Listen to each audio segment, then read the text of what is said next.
Sometimes what else can we do when we're feeling low?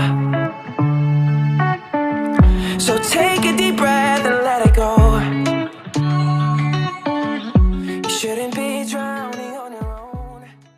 Hai, Assalamualaikum warahmatullahi wabarakatuh. Perkenalkan, nama saya Anisha Nurain. Saya berasal dari Prodi Pendidikan Geografi tahun 2019. Di sini saya akan menjelaskan tentang pendekatan geografi. Yang pertama yaitu kita harus mengetahui apa sih itu geografi. Pendekatan geografi adalah langkah dan metode khusus untuk melakukan analisa dan memahami bermacam-macam gejala serta fenomena geosfer, terutama pada interaksi antara makhluk hidup dan lingkungannya. Pendekatan geografi ada 3 macam. Yang pertama yaitu spasial atau keruangan, kedua yaitu ekologi atau kelingkungan, dan yang terakhir yaitu regional atau kewilayahan. Pendekatan spasial atau keruangan merupakan studi tentang keragaman ruang muka bumi dengan menelah masing-masing aspek keruangannya. Dalam pendekatan ini, peneliti akan mengkaji kesamaan atau perbedaan suatu fenomena geografi melalui keruangan. Aspek-aspek ruang dalam spasial geografi meliputi faktor lokasi, kondisi alam, dan kondisi sosial budaya masyarakatnya.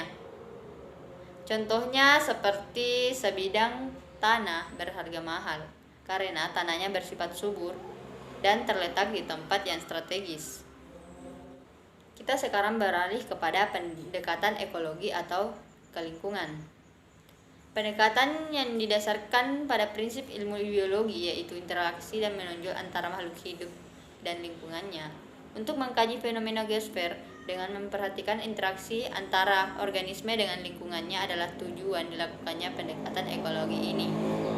Aspek yang diteliti dalam pendekatan lingkungan antara lain adalah interaksi komponen fisikal atau alamiah dan non-fisik atau sosial, dengan berfokus pada perilaku organisme dan perubahan fenomena lingkungan yang terjadi pada mandiri tanpa keterkaitan.